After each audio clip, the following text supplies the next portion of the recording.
Setelah berhubungan suami istri, apakah boleh sholat wajib hanya dengan wudhu tanpa junub, tanpa mandi? Nggak boleh lah. Ini iseng aja bertanya. Wajib mandi junub ya akhi. Atau mungkin yang nanya masih bujang kali ini. Belum punya pengalaman ya. Belajar dari Pak Yoyo. Bagaimana tuntunan sahih untuk kondisi makmum yang masbuk namun tidak mendapat bacaan Al-Fatihah imam sholat? Apakah makmum tersebut masih mendapatkan hitungan 1 rakaat penuh? Yang kuat pendapat iya, dia masih mendapatkan. Walaupun sholatnya sir. Kalau orang memang masbuk ya, beda orang yang datang dari awal tapi lalai tidak baca Al-Fatihah. Nah itu baru bisa dibahas dalam bahasan lain. Saya pernah membaca sebuah hadis riwayat Ibnu Abbas radhiyallahu anhu yang menjelaskan tentang tidak bolehnya menahan pakaian pada saat sholat. Apakah hadis itu sahih? Apa maksud dari kata menahan pakaian? Mohon penjelasannya. Saya tidak tahu, maaf. Saya belum tahu sampai ke situ tentang masalah hadis menahan pakaian. Yang saya temukan malah hadis Abu Bakar radhiyallahu anhu yang sahih, di mana Abu Bakar berkata, ya Rasulullah, saya orang yang tidak bisa sholat kecuali saya menahan pakaian saya, karena kalau tidak dia melorot, gitu kan? Apakah itu membatalkan sholat saya? Apakah itu termasuk sombong? Kata Nabi SAW, itu tidak termasuk. Ya, berarti di sini kan ada masalah kasus menahan, tapi saya tidak tahu kalau yang riwayat Ibnu Abbas ini. Ustaz mohon penjelasan dan tuntunan sesuai sunnah. Apabila ada sholat wajib terlewatkan karena kelalaian, apakah seseorang yang meninggalkan sholat pada waktu yang ditentukan masih dapat mengerjakan sholat yang tertinggal itu di waktu sholat yang selanjutnya? Kalau dia lalai di sini dalam arti kata lupa, itu boleh dikerjain. Misal pas kita lagi sibuk, tersibukkan, semoga saja tidak terjadi ya. Ada orang tersibukkan dengan urusan dunianya, kemudian azan asar baru dia sadar, oh ternyata saya belum sholat duhur nih, gitu kan. Maka apa yang harus dia lakukan? Bolehkah dia sholat duhur? Boleh, nggak ada masalah. Tapi kalau dasarnya dia tahu nih duhur sudah masuk, dia nggak mau sholat, memang nggak mau dah, memang sudah nggak sholat. Begitu azan asar, temannya ajak, nih sholat yuk. Kamu udah tahu belum ada hadis begini. Tersentuh dia mau sholat. Tapi tadi dia sudah tinggalkan duhur secara sengaja, ini nggak boleh lagi dia sholat. Karena sudah memang ditinggalkan secara sengaja sama dia. Di daerah Ana ada 2 masjid, yang satu masjidnya besar dan jamaahnya tidak banyak sehingga selalu dapat saf pertama. Kedua masjidnya lebih kecil dan jamaahnya banyak karena telah ditegakkan sunnah sehingga susah dapat saf pertama. Lebih utama sholat di satu atau yang kedua? Yang satu tentunya, masjid yang pertama, karena memang kita bisa dapatkan fadilah lebih besar, gitu kan? Dan masjid itu makin banyak jemaahnya makin afdal, ya gitu. Makin afdal, makin besar fadilahnya. Artinya mestinya besar misalnya, tentu afdaliyah karena banyak jemaah itu penting, tapi mendapatkan saf awal lebih penting. Maka harusnya didahulukan saf awal itu. Mana yang lebih baik apabila ada udzur berjamaah tapi menunda sholat atau akhir waktu, sendiri tapi di awal waktu? Tentu saja di awal waktu, walaupun sendiri. Tentu saja di awal waktu. Apakah seorang muslim yang sebelumnya tidak rajin sholat, bolong-bolong, termasuk kafir?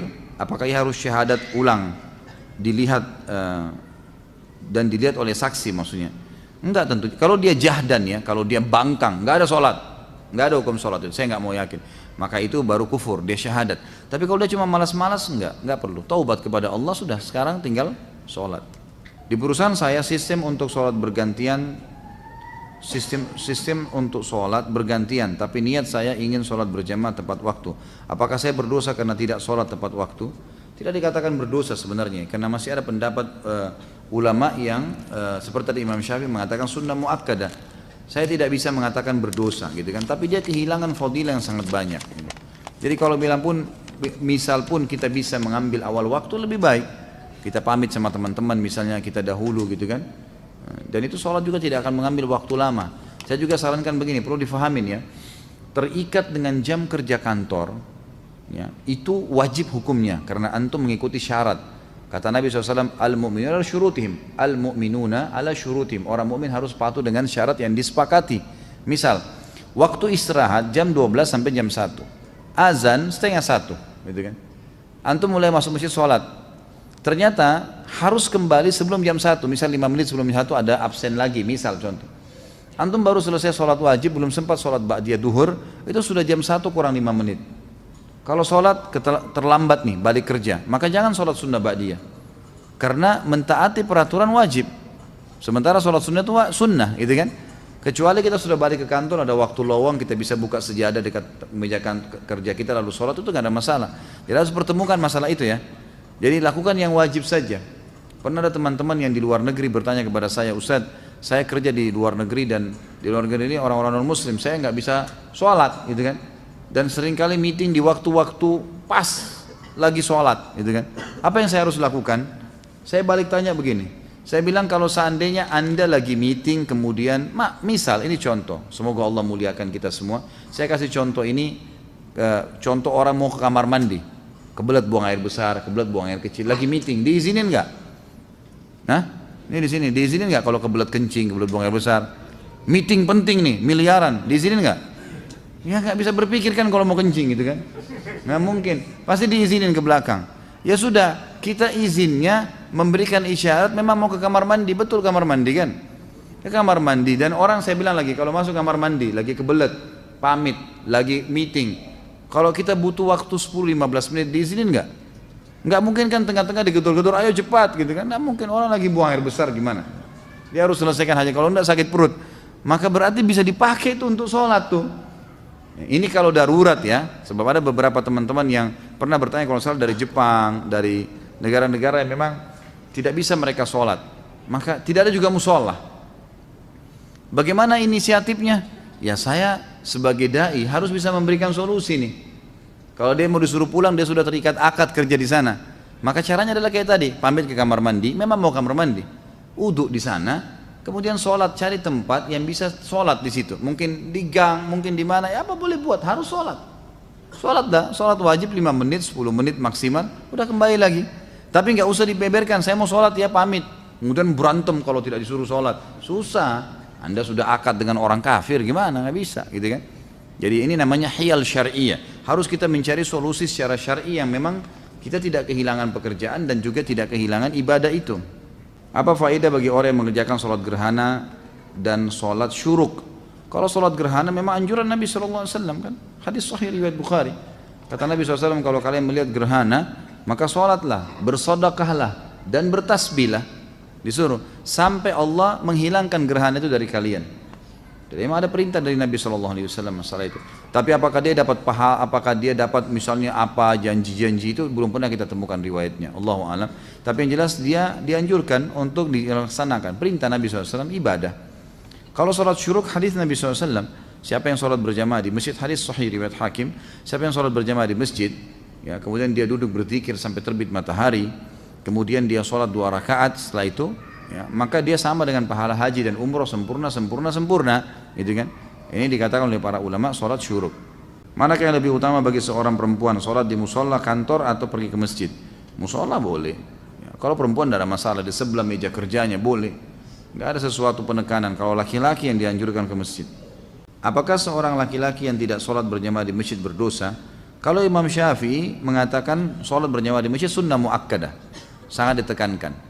Jadi kita tidak boleh menyalahkan juga orang-orang yang tidak ke masjid sholat. Misalnya umumnya di Indonesia ini banyak orang yang berpegang pada Syafi'iyah gitu kan. Tapi kalau jumhur ulama mengatakan tidak. Di antaranya Imam Ahmad sangat menekankan beranjak daripada hadis-hadis yang sahih, seperti misalnya hadis yang sahih kata Nabi SAW, saya ingin sekali ada orang yang mengikomahkan sholat lalu kemudian menggantikan saya jadi imam, lalu kemudian saya membawa obor dan saya membakar rumah orang-orang yang tidak pergi sholat berjamaah. Kemudian hadis sahih juga di mana Ibnu Ummul Maktum, muadzin Nabi SAW, matanya buta, dan beliau berkata, ya Rasulullah, rumah saya jauh dari masjid Anda, tidak ada yang memandu saya, buta, nggak ada yang pandu saya jalan, gelap, gitu kan. Dan di antara rumah saya dengan masjid banyak binatang buas bisa menerkam saya, padang pasir jauh. Apakah boleh saya sholat di rumah? Awalnya Nabi SAW mengatakan silakan sholat di rumah. Setelah itu subhanallah turun wahyu menyampaikan, Ibnu Ummul Maktum sudah mau keluar, Nabi SAW mengatakan panggil orang itu, dipanggil kembali. Kata Nabi, apa kau dengar dengan telingamu azan atas ma'un nida? Dia mengatakan iya ya Rasulullah. Kata Nabi, idzan ajib, kalau begitu jawab azan itu. Orang buta, nggak ada yang pandu, itu kan malah ditekankan. Jadi semestinya memang harusnya dijaga. Ya, dari pendapat ini, ya, jumhur ulama diantara Imam Ahmad yang sangat menekankan berdosa kalau laki-laki tidak ada udzur nggak sholat di masjid. Gitu kan. Ya kalaupun kita berpegang pada mazhab Syafi'iyah, kita mengatakan sunnah muakkadah, maka minimal antum kehilangan banyak sekali fadilah. pengangkatan derajat, pengampunan dosa, dapat istana di surga. Itu luar biasa, setiap pergi loh dapat satu istana, setiap pulang dapat istana. Ini bukan istana di Menteng atau di mana-mana, ini di surga gitu kan. Hanya dengan ke masjid sholat, itu apa susahnya? Lawan tuh syaitan, jangan lemah terus. Bagaimana hukumnya sholat orang isbal? Apakah sah? Khilaf di antara ulama tentang sah atau tidaknya, gitu kan? Tapi yang jelas sudah pernah kita jelaskan di dalam dosa-dosa besar kita yang lalu ya, pernah ada penjelasan kalau ada hadis yang menjelaskan tidak sahnya atau disuruhnya mengulangi sholat orang yang tertutup mata kakinya oleh Nabi SAW, seseorang yang sedang datang. Bahkan Nabi SAW menyuruh mengulangi sama uduk-uduknya, uduk dan sholatnya. Waktu ditanya oleh para sahabat, kenapa ya Rasulullah? Kata Nabi SAW, karena mata kakinya tertutup. Ada yang melemahkan hadis ini, ada yang menghasankannya, gitu kan? Khilaf di antara ulama. Tapi kalau saya pribadi, saya berpegang pada pendapat yang mengatakan memang batal sholatnya. Ya. Apakah zikir setelah sholat boleh dikerjakan sambil berjalan keluar masjid karena ada keperluan? Boleh saja, nggak ada masalah. Tapi antum kehilangan ya, doa malaikat. Karena hadis Nabi SAW, siapa yang habis selesai sholat tidak berdiri dari mushollahnya, tidak berbicara dengan orang di sebelahnya, tidak membatalkan wudhunya, sambil berzikir dia lagi duduk di situ, gitu kan? Dan ini saya sering sarankan para ikhwah yang hadir di pengajian saya, agar jangan pindah tempat pun, mundur ke belakang pun jangan, biarin di tempat situ saja, zikir dulu. Karena pekah sekali hadis ini ya. Siapa yang tidak pindah dari mushollahnya, ya, tidak berdiri dari mushollahnya, siapa yang tidak membatalkan wudhu dan tidak berbicara dengan orang di sebelahnya, maka malaikat di atas kepalanya mendoakan, ya Allah ampuni dia, ya Allah rahmati dia, sampai dia melanggar 3 hal tadi. Ini kehilangan. Makanya para ulama mengatakan biasanya syaitan menghiasi ya, atau mengingatkan macam-macam pekerjaan kita sehingga kita terlewatkan dari doa malaikat ini. Maka jangan disia-siakan. Saya pernah zikir ikhwah dan akhwat sekalian, pelan-pelan sekali zikir habis sholat itu 7 menit maksimal, 7 menit, 8 menit itu sudah selesai. Jadi cuma syaitan yang membebankan kita. Apakah ada hukum had untuk orang yang meninggalkan sholat? Ada, jelas. Kalau dia meninggalkan secara malas, hukumnya had, dihukum. Dan Imam Syafi'i mengatakan tergantung pemerintahnya setempat, boleh memenjarahnya, boleh mencambuknya, gitu kan. Tapi yang jelas harus ditakzir. Takzir itu dihukum dengan berat dan tidak boleh dibiarkan ada di lingkungan kaum muslimin orang yang tidak sholat, wajib terutama ya. Jadi tidak boleh sama sekali. Apakah seseorang yang telah mencapai dosa kufur lalu tiba-tiba dia bertobat atas hidayah Allah, kemudian dia mengerjakan sholat tapi belum mengulangi syahadat, apakah sholatnya sah dan diterima oleh Allah Subhanahu Wa Taala? Nggak bisa. Kufur itu syaratnya untuk kembali ke Islam harus syahadat. Jadi dia kalau sholat dianggap orang kafir sedang sholat, nggak diterima sama Allah. Harus syahadat. Gimana caranya? Itu syaratnya, karena dia sudah kufur. Bagaimana hukumnya bersedekap melipat tangan kembali sesudah bangun dari ruku? Tadi kan sudah saya jelaskan ya. Boleh saja, gitu kan? Bersedekap pada saat bangun dari ruku. Sami Allah liman hamida. Saya sudah sebutkan tadi kan khilaf di antara ulamanya. Jadi boleh kembali ke dada, boleh kembali ke sebelah paha kita. Apakah ada bacaan atau doa yang diajarkan oleh Rasulullah SAW pada saat berwudu seperti doa ketika membasuh muka, tangan dan lainnya? Yang saya tahu doa yang dibaca adalah pada saat mau mulai wudu, itu hadis Bukhari, membaca Bismillah pada saat mau memulainya, gitu kan? Bahkan Syekh Jibril mewajibkan masalah itu, mengatakan harusnya seseorang membaca Bismillah. Beranjak daripada hadis, janganlah seseorang kalian bersuci kecuali sudah memulainya dengan basmalah, gitu kan? Kemudian nanti selesai wudu baru membaca 2 kalimat syahadat, beranjak daripada hadis Bukhari yang berbunyi siapa yang selesai wudu kemudian dia membaca asyhadu an la ilaha illallah wahdahu la syarikalah wa asyhadu anna muhammadan abduhu wa rasuluh, ini hadis Bukhari Muslim, maka Allah akan membukakan baginya 8 pintu surga, dia bisa minta yang mana dia mau masuki, gitu kan. Begitu pula ada hadis yang lain riwayat Tirmidzi menambahkan ditambah doa Allahumma ja'alni minat tawwabin wa ja'alni minal mutatahhirin, ya Allah jadikanlah aku orang yang selalu bertaubat dan juga orang yang selalu bersuci, gitu kan. Jadi dari hadis ini yang kita tahu ada doa di awal, ada doa di akhir. Kalau di pertengahan, Allah alam saya tidak pernah dapatkan riwayatnya. Secara pribadi ya, saya pribadi. Jadi kalau anda mendapatkan riwayatnya silahkan anda amalkan. Tapi saya pribadi belum pernah menemukan kecuali di awal dan akhir saja. Apakah pahala sholat jamaah di masjid sama besar dengan jika kita sholat jamaah semisal di rumah atau di tempat lain? Tentu berbeda. Tentu berbeda. Fadilah ke masjid ada sendiri. Kalau di tempat lain tidak ada fadilah melangkah ke masjid. Ya, kata Nabi SAW, setiap kali orang melangkah, maukah saya tunjukkan kalian amal yang paling banyak menggugurkan dosa dan meninggikan derajat Kata para sahabat, tentu ya Rasulullah. Kata Nabi SAW, berwudu di waktu-waktu genting, di waktu-waktu yang malas kita wudu, seperti mau tidur, gitu kan? Habis berhubungan biologis, mau tidur atau mau mengulanginya dianjurkan wudu dulu, atau di musim dingin, gitu kan? Atau menjaga wudu, batal wudu lagi. Ini justru pahalanya besar nih. Dan banyaknya langkah kaki menuju ke masjid, gitu kan? Berarti melangkah kaki saya sudah ada pahala. Hadis yang lain juga riwayat Bukhari Muslim, kata Nabi SAW, setiap kali orang melangkah ke masjid, satu langkah mengampuni dosa, satu langkah mengangkat derajatnya. Ini nggak ada di tempat lain, harusnya di masjid, gitu kan. Kemudian ada hadis yang berbunyi, siapapun yang pergi ke masjid sholat, setiap berjamaah di waktu sholat wajib ya, maka setiap kali ke masjid dapat satu istana di surga, setiap pulang satu istana di surga. Ini nggak ada di tempat lain, gitu kan. Tinggal tentang masalah jamaahnya 25 kali lipat dapat pahala, itu sama. Itu sama. Karena hadis Nabi SAW menjelaskan sholat berjamaah sama saja mendapatkan pahala 25 kali lipat itu dan diangkat 27 derajat. Allahu a'lam. Apakah boleh mengerjakan sholat witir bertepatan dengan berkumandangkannya azan subuh? Karena saat mengerjakan tahajud waktunya sudah sangat dekat dengan waktu subuh, sementara saya belum sholat witir. Pertama sekali saya sarankan antum sholat witir seperti sekarang nih, ba'da isya, gitu kan? Itu lebih baik. Nah, itu lebih baik. Dan nanti kecuali kalau antum memang sudah terbiasa bangun jam 2, setengah 3, masih panjang jeda waktu menjelang subuh, itu baru.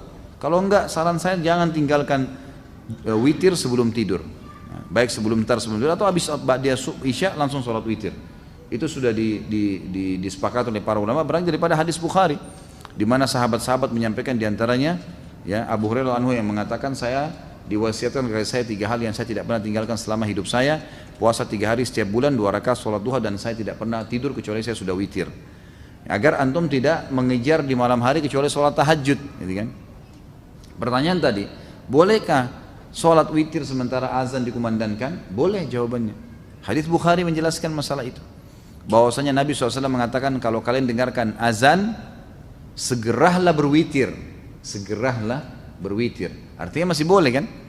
Bahkan ada pendapat ulama mengatakan kalau jeda antara azan dan iqamah subuh masih panjang, seperti Masjid Haram misalnya, 20 menit, 25 menit baru iqamah. Sementara antum sudah terbiasa kerjakan sholat tahajud dan itu kebablasan sampai azan subuh baru bangun. Boleh mengerjakannya antara azan iqamah subuh. Karena itu bukan waktu yang dilarang untuk sholat. Kalau sudah iqamah subuh waktu dilarang sholat, nggak boleh. Berarti di sini pendapat ulama mengatakan masih boleh mengerjakan sunnah-sunnah antara azan dan iqamah subuh, gitu kan? Jadi ini termasuk ini, yang bisa diambil pelajaran dari situ tadi. Semoga Allah senantiasa memberkahi Ustaz Khalid beserta keluarga dan kita semua yang hadir di majelis ilmu ini. Amin. Mudah-mudahan. Jazakallah khair atas doanya. Sholat sunnah afdalnya dikerjakan di rumah. Saya biasa mengerjakan sholat sunnatul fajr di rumah, namun masjid di tempat saya jarak antara azan dan iqamah hanya sebentar. Saya terkadang ketinggalan takbiratul ihram bersama imam, tapi tetap dapat rakaat pertama. Sebaiknya saya sholat sunnah di rumah atau di masjid? Di masjid, gitu kan? Di masjid. Jangan antum kejar ikan teri, ikan paus lewat ini. Ada. Sholat sunnatul fajr itu ikan teri dibandingkan sholat subuh, itu ikan pausnya, gitu kan? Jadi jangan ketinggalan. Sholat di masjid tidak masalah. Kan lebih afdal kalau sholat di rumah. Kalau sholat sunnah kan gitu lebih afdal. Jadi jangan sampai mengejar afdaliyah sunnah, ketinggalan fadilah yang besar dari sholat wajib. Karena mulai Allahu Akbar imam, kita juga Allahu Akbar, itu sudah dicatat pahala tuh. Jadi itu ada fadilah, jangan ketinggalan itu. Bahkan kalau perlu kita masuk masjid sudah mau iqamah, ya sudah kita sholat subuh, gitu kan. Nanti sunnatul fajrnya, ulama berpendapat mengatakan sunnatul fajr pernah dikerjakan oleh Nabi SAW setelah terbit matahari. Itu dibolehkan bagi orang yang sudah rutin mengerjakannya. Kalau dia ketinggalan, sudah masuk masjid subuh, sudah iqamah, dia sholat subuh, kemudian nanti dia setelah terbit matahari sebelum duha, dia boleh mengerjakan sunnatul fajr yang ketinggalan itu. Bagaimana Anda menyikapi setiap akan sholat pasti ingin sekali buang angin? Apa anu harus diruqyah? Gimana kira-kira? Ruqyah boleh, silahkan ruqyah. Mungkin waswas syaitan, itu waswas syaitan ya, harus dilawan. Dan cara yang efektif adalah jangan biasakan buang angin. Memang betul. Jadi orang yang biasa tidak bisa tahan buang angin itu karena beranjak dari apa? Kebiasaan dia. Dia udah biasa, mungkin di depan teman-temannya kadang-kadang bercanda, memang dia gangguin mereka, gitu kan? Emang gitu, dia sering iseng. Nah, akhirnya sudah terbiasa, gitu kan? Jadi itu menjadi hal yang selalu kayak orang yang terbiasa maaf, ngupil, orang yang biasa korek kuping, orang. Jadi karena dia jadikan kebiasaan, jadi terbiasa, sama dengan itu. Kalau orang yang tidak membiasakan dirinya untuk ngeluarin angin, insya Allah tidak keluarin angin kecuali pada waktu memang dibutuhkan, kan gitu. Jadi memang ini harus diubah dari cara itu dulu, pola itu. Dan ini subhanallah juga tidak baik ya, sebaiknya memang ditinggalkan. Jadi ini insya Allah dengan cara antum terapi diri supaya jangan sampai sering mengeluarkan angin, terutama dengan mengolok-olok gitu kan, ada bercanda, termasuk juga di depan pasangan misalnya. Lebih baik kita menjaga itulah, kecuali darurat sekali ya, kecuali darurat. Kalau ruqyah saya sarankan silakan ruqyah, bisa jadi was-was juga syaitan, bisa terjadi. Ketika zikir setelah sholat, kemudian ada orang yang mengucapkan salam kepada kita, lalu kita membalasnya sehingga zikir setelah sholat kita terpotong. Apakah kita harus mengulangi zikir tersebut atau lanjutkan? Lanjutkan saja, tidak ada masalah. Nabi SAW pernah melakukan hal tersebut. Jadi pernah beliau SAW dalam hadis Bukhari selesai sholat ya, asar, tiba-tiba beliau langsung dengan cepat sekali, begitu salam lagi zikir, berdiri dengan sangat cepat melewati para sahabat, sampai para sahabat yang meriwayatkan hadis ini berkata, kami heran dengan kecepatan Nabi SAW dalam cepatnya gerakan Nabi SAW itu. Maka setelah itu pun, setelah beberapa saat Nabi SAW balik lagi dan duduk lagi, berzikir lagi. Lalu salah seorang di antara kami bertanya, ya Rasulullah, ada apa? Kata Nabi SAW, tadi saya tiba-tiba teringat di rumah saya ada kurma sedekah yang sudah saya niatkan mau keluarkan, maka saya tidak ingin itu tertunda. Maka saya pun segera mengeluarkannya, lalu kemudian saya balik berzikir.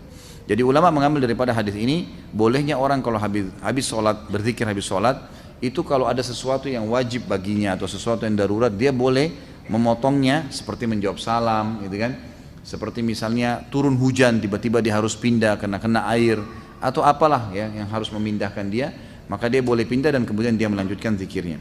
Ustaz, apakah boleh saf sholat diisi oleh, mohon maaf, orang yang terkena Down syndrome? Secara fisik dia sudah balik, tetapi ketika sholat orang tersebut sering mendahului imam dan gerakan sholatnya tidak berurutan. Tentu kalau dia sengaja atau memang dia ada kelainan jiwa atau apa, ini sebaiknya memang di masjid itu ada tim khusus yang mengatur ya. Jadi orang-orang seperti ini kalaupun dalam kondisi dia tidak sadar, dia tidak tahu hukum, atau dia dalam kondisi gila misalnya, maka dia dibolehkan untuk keluar dari saf muslimin. Karena dia pun mengerjakan, dia bebas hukum, dia tidak ada taklif kan gitu. Tapi kalau memang dia hanya melakukannya karena tidak bisa tahan, karena memang masalahnya adalah sakit kakinya, dia akhirnya harus melakukan mendahului imam, maka solusinya kata ulama adalah dia boleh mengerjakan sholat sambil duduk. Cari inisiatif yang dia tidak mendahului imam. Karena kalau dia dahului imam tetap kena ancaman ya. Nabi SAW mengancam, siapa yang mendahului imam maka bisa saja Allah mengubah wajahnya menjadi wajah keledai. Hadis sahih riwayat Imam Ahmad masalah itu. Jadi sebagai ini ada pengurus masjid, dan saya sarankan pengurus masjid ini bisa lebih jeli melihat adanya orang-orang yang seperti ini, ada gangguan jiwa, ada orang yang sakit. Kalau di masjid-masjid di Saudi itu sudah biasa sekali kursi-kursi disiapin tuh. Di masjid itu banyak kursi. Jadi orang-orang tua yang tidak mampu untuk berdiri lama maka diambil kursi dan mereka sholat sambil duduk di saf. Itu sudah umum di Masjid Nabawi, di Masjid Haram itu banyak sekali. Pendapat yang paling kuat pada makmum membaca Al-Fatihah atau tidak di belakang imam, yang disepakati oleh para ulama, yang saya sebutkan dulu yang disepakati ya. Yang disepakati adalah kalau sholatnya sir, tidak ngerasin suara, seperti misalnya duhur, asar, kemudian rakaat ketiga maghrib dan 2 rakaat terakhir isya, gitu kan? Ini namanya sholat sir, kecilin suara.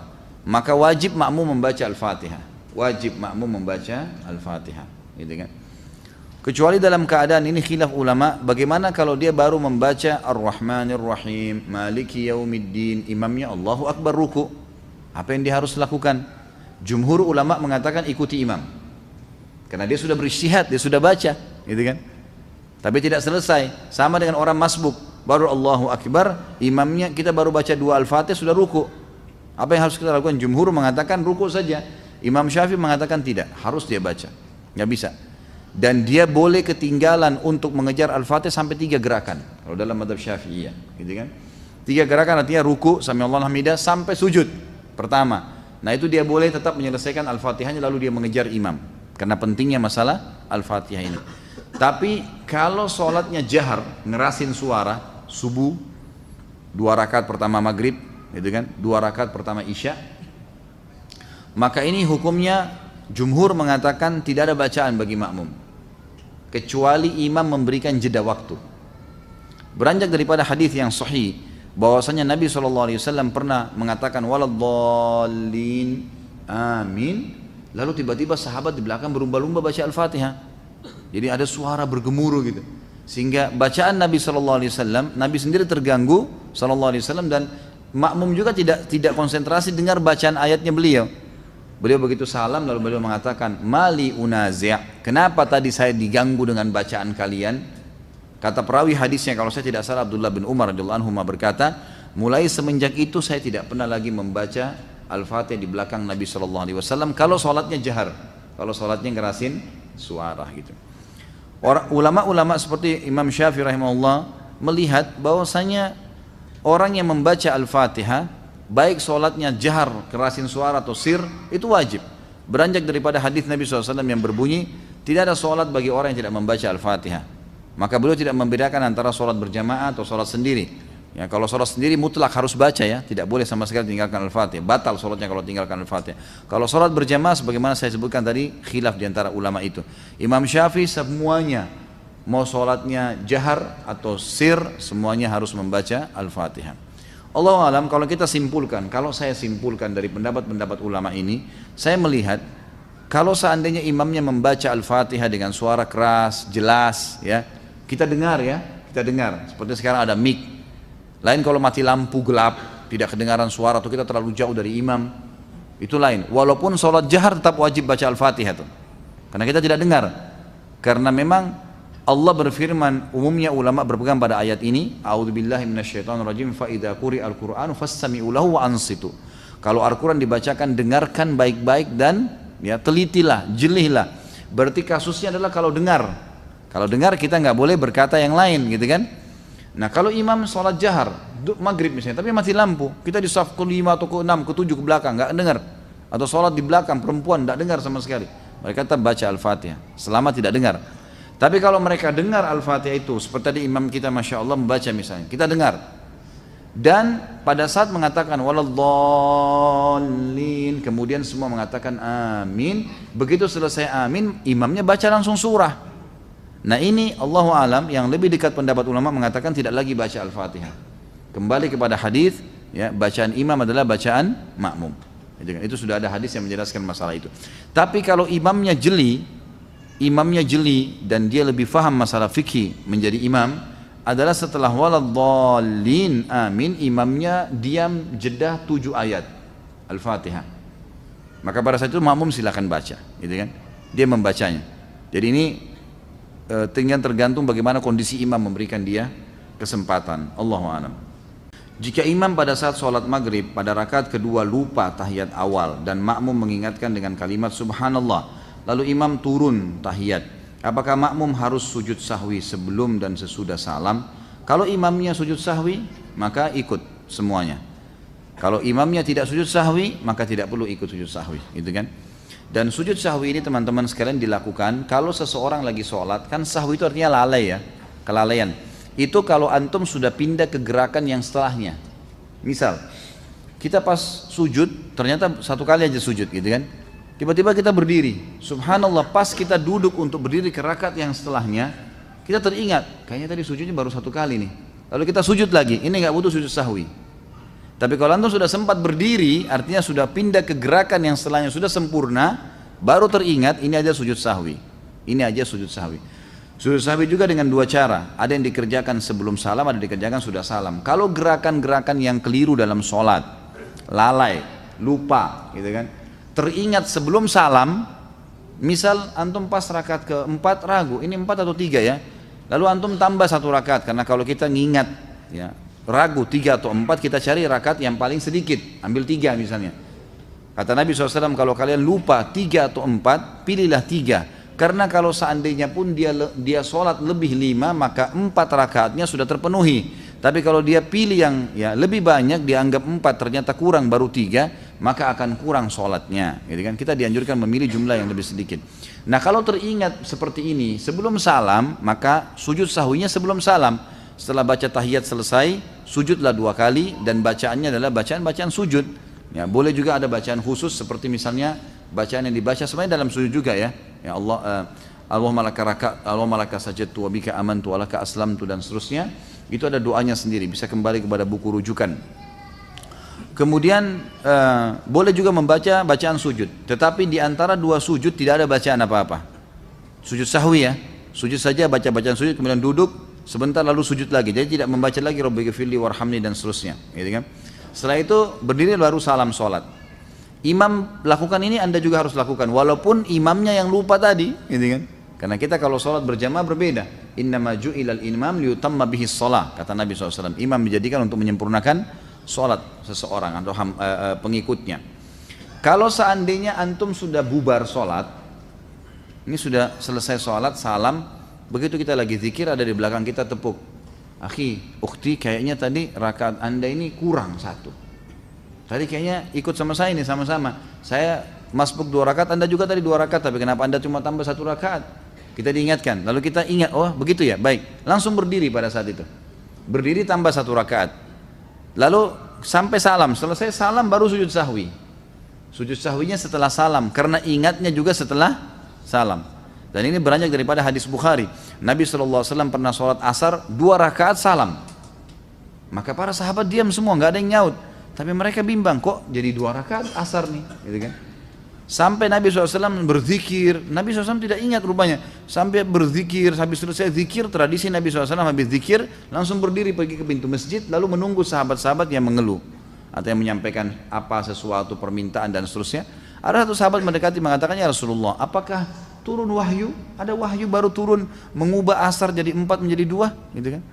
Atau anda lupa? Kata Nabi SAW, tidak ada wahyu turun dan saya tidak lupa. Nabi yakin sekali SAW dengan hikmah Allah tentunya ya, agar mengajarkan kepada kita bagaimana caranya kalau terjadi seperti ini. Maka Nabi SAW memegang tangan sahabat tersebut, mengajaknya masuk ke dalam masjid. Kebetulan sahabat-sahabat yang lain belum bubar. Maka kata Nabi SAW, benarkah yang orang ini katakan, kalau saya tadi cuma sholat 2 rakaat, serentak mengatakan benar ya Rasulullah. Maka beliau langsung menghadap kiblat, lalu beliau mengerjakan 2 rakaat sampai salam. Setelah salam baru beliau sujud sahwi, karena mengingatnya setelah salam. Di masjid teman ana beberapa pekan yang lalu, khatib Jumatan terindikasi Syiah dari khutbahnya. Apa sebaiknya yang dilakukan? Apakah meninggalkan sholat Jumatnya atau tetap meneruskan? Kalau masih belum ada sesuatu yang pasti, teruskan saja. Karena ulama sepakat mengatakan hukum sholat di belakang majhulul hal. Majhulul hal itu orang yang tidak jelas statusnya, itu sah, hukumnya sah. Kalau kita tidak tahu ya, kalau kita tahu orang itu musyrik, orang itu memang dasarnya sudah murtad, atau memang orang yang sudah terindikasi akidahnya rusak, dan kita tahu, maka itu baru kita tidak boleh sholat di belakangnya, cari tempat lain. Tapi kalau kita tidak tahu, maka hukumnya kembali kepada hukum asal ya. Jadi tidak perlu meninggalkan, cukup ya kerjakan saja kembali, atau dianggap sah insya Allah.